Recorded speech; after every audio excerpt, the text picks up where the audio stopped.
Everybody. Today I'm going to be ripping out some concrete and figured I'd take some footage of it. The fundamentals are pretty basic, but the principles when used properly are quite straightforward and a lot of fun. The basics that I'm going to be showing today is essentially just how to break apart concrete that is not reinforced. I hope this is helpful, and I'll try giving some tips and some information as well, but undermining or removing as much of the dirt that you can from the edges gives you a perfect spot to start breaking it apart. I've already taken out some sections when we did the fence line before, which is just beside me there. I've got an old door there as well that I'm going to try and use some parts from for a shelter cover for some dirt, but hope this helps, or at least is entertaining. Thank you.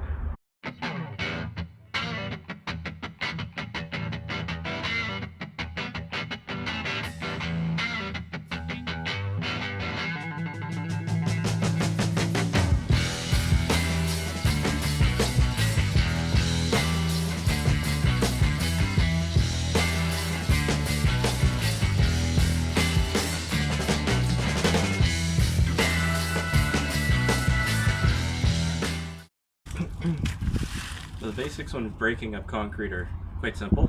You're trying to create lines and break them off. Now, you can break them off for the angles, so you could chip off a 45-degree portion, which might be easier if this area over here is open, but it's not always that case, especially when it's unreinforced. If you've created a nice line like I already have behind, you can simply just make a straight cut directly across and then break off little chunks like I have, which can just be hand bombed into either a bucket or a wheelbarrow and easily carted out. Now, every job's a little bit different.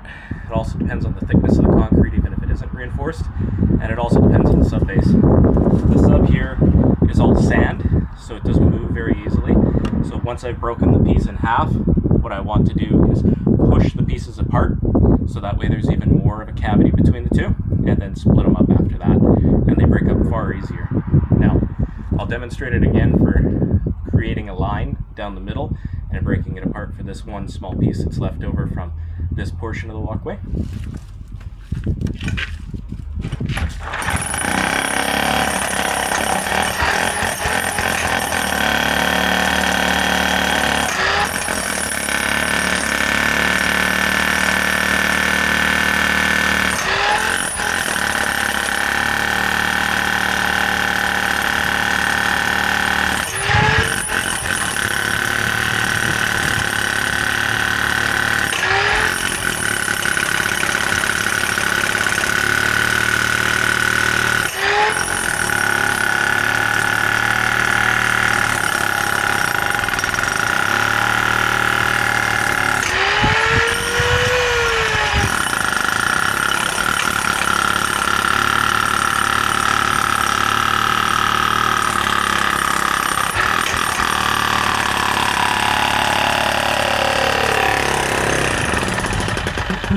Now, it may be hard to hear with all the noise, but that one little sound where it went from being very solid sounding to almost hollow, that's when you know that you're going to split the concrete. So if you're working in a precarious situation or you're dealing with concrete that is over top of something that you don't necessarily want it all breaking apart into, if you hear that sound, you either want to stop or know that to be ready to break off the piece. So if you're not on stable footing, be prepared for it to break apart on you. Now, as you can see here, I can split these pieces by simply using this jackhammer as a bar. Probably in this case the rental vendor isn't happy to see that, but at the same time, it's common practice. Now, I may not be wearing a mask today. I'm in well-ventilated conditions. Typically, if you're not experienced with this, or you have the dust blow up towards you and you don't know when or how to breathe properly with it, wear a mask. Wear at least an N95, or if you can, get a N100 or something comparable to that. That will be rated for solids. You don't want to be breathing in silica, which is the major hazard that comes from concrete dust.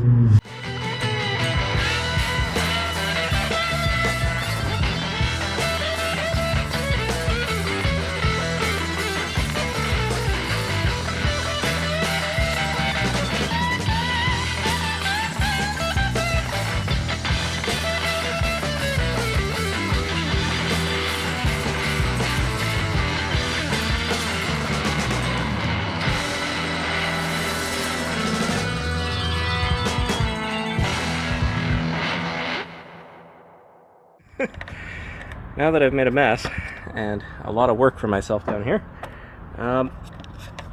what you'll notice is that basically I've chipped up a lot of concrete. That's the annoying thing about pouring in slabs like this, but the nice thing is that whoever did the pour did not prep the surface below very well. Whoever's going to be taking out any of the concrete that I put in around here, they're going to be cursing my name.